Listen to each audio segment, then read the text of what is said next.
Stock market का सबसे बड़ा क्वेश्चन, आपको किस एज में इन्वेस्टिंग स्टार्ट करनी चाहिए, 16, 18 या 20? दोस्तों, अगर आपका ये क्वेश्चन है तो मेरा आंसर है कि आपको 1 साल से स्टार्टिंग चालू करनी चाहिए। जब से आप पैदा होते हैं तब से आपको इन्वेस्टिंग चालू करनी चाहिए, क्योंकि जब से आप पैदा होंगे तब से लेकर जब तक आप 16 साल होंगे तब तक अगर आप 10,000 पर मंथ भी जमा करते हो तो आपके पास 5,45,000 का जो फंड है वो हो जाता है। पर दोस्तों, क्या ये पॉसिबल है? बिल्कुल भी नहीं, ये पॉसिबल नहीं है। इसलिए दोस्तों, सही जवाब होगा कि दोस्तों आपको इन्वेस्टिंग तब से चालू करनी चाहिए जब से आपकी इनकम जनरेट हो, यानी कि जिस मंथ में फर्स्ट टाइम आपकी इनकम जनरेट हो उसी मंथ में आपका फर्स्ट इन्वेस्टमेंट भी होना चाहिए। इसीलिए दोस्तों, सबसे पहला स्टेप जो आता है वो आता है कि हमको इनकम के अर्निंग सोर्स को बढ़ाना है, यानी कि हमारी इनकम कहाँ से आएगी हमको वो डेवलप करनी है। हमारी इनकम बहुत सारे तरीके से आ सकती है, जैसे कि सैलरी हो गया पहला, दूसरा हो गया आप कोई बिजनेस करके प्रॉफिट अर्न कर सकते हो, तीसरा हो गया दोस्तों आप अपने स्किल को फ्रीलांस कर सकते हो, चौथा हो गया अगर आप कोई प्रोफेशनल हो तो आप प्रोफेशन से भी कमा सकते हो। इसलिए दोस्तों, इन्वेस्टिंग करने के लिए सबसे पहले इनकम जनरेट करना ज़रूरी है।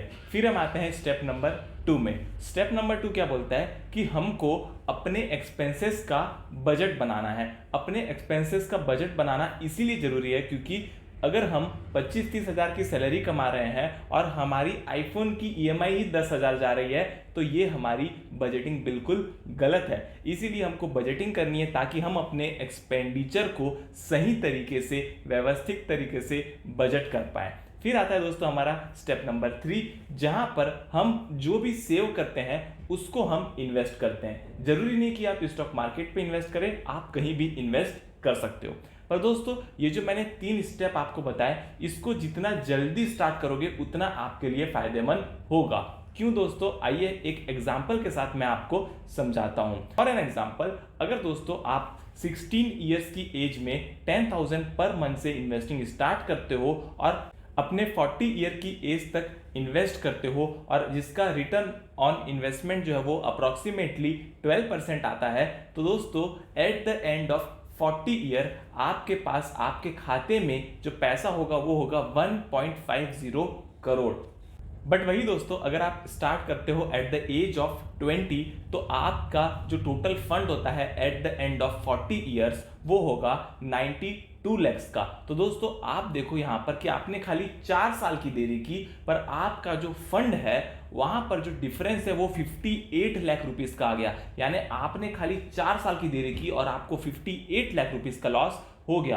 दोस्तों, ये 4 साल में इतना बड़ा लॉस कैसे हो सकता है? दोस्तों, इसी को बोलते हैं पावर ऑफ कंपाउंडिंग, यानी कि जो पहले के 4 साल की इनकम थी वो इन 20 सालों में कंपाउंड हो गई और कंपाउंड होकर उसने अपने आप को एक विशाल रूप दे दिया 58 लाख रुपीस का, जो कि आपका लॉस हो गया। इसलिए दोस्तों, एक कहावत है कि स्टॉक मार्केट में पैसे से ज्यादा भी इंपॉर्टेंट एक चीज है, वो है समय, यानी कि टाइम। तो टाइम की इंपॉर्टेंस बहुत ज्यादा यहां पर होती है। पर दोस्तों, बाई चांस अगर आपने अभी तक इन्वेस्टिंग स्टार्ट नहीं किया और आपकी एज 20 क्रॉस कर चुकी है, 25-30 हो चुकी है, तो भी आपको डरने की कोई भी जरूरत नहीं है, क्योंकि जब जागो तब सवेरा। तो भी आप अपने टारगेट को सही समय पे अचीव कर सकते हो। बस आपको करना इतना है कि आपका जो इन्वेस्टमेंट है पर मंथ उसको बढ़ा देना है, और इन्वेस्टमेंट बढ़ाने के लिए आपको अपनी अर्निंग बढ़ानी होगी। दोस्तों, अगर आपको भी कैलकुलेट करना हो कि हमारा टोटल फंड कितने ईयर्स में कितना होने वाला है, तो मैं आपको एक डिस्क्रिप्शन में ग्रो का एक कैलकुलेटर दे रहा हूं। आप वहां पर अपना इन्वेस्टमेंट पर मंथ डालिए, रेट ऑफ इंटरेस्ट एक्सपेक्टेड वाला डालिए और कितने ईयर्स के लिए आप इन्वेस्ट करने वाले हैं वो डालिए, तो आपका टोटल फंड जो है वो आ जाएगा।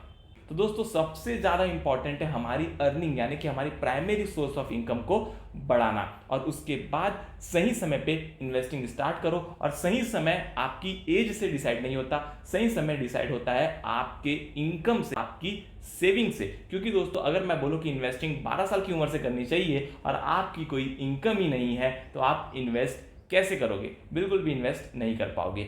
दोस्तों, आपने किस उम्र में इन्वेस्टिंग स्टार्ट की है? अगर आप ये बताना चाहते हैं तो नीचे कमेंट बॉक्स बिल्कुल खाली है, आप वहां पर कमेंट करके बता सकते हैं। तो दोस्तों इस वीडियो का कंक्लूजन ये है कि जितना जल्दी हो सके उतना जल्दी आपको सबसे पहले प्राइमरी सोर्स ऑफ इनकम कमाना है, और फिर जितना जल्दी हो सके उतना जल्दी जो है आपको उस प्राइमरी सोर्स ऑफ इनकम को अपने इन्वेस्टमेंट में कन्वर्ट करना है। तो दोस्तों अगर आपको ऐसे ही जानकारी और चाहिए तो सब्सक्राइब करिए चैनल को। अगर आपको ये वीडियो से कुछ इन्फॉर्मेशन मिली हो तो लाइक करिए और अपने दोस्तों के साथ शेयर करिए, ताकि वो भी अपने इन्वेस्टिंग जर्नी को स्टार्ट कर पाए और 58 लाख के लॉस से बच पाए। Thank you. जय हिंद, वंदे मातरम।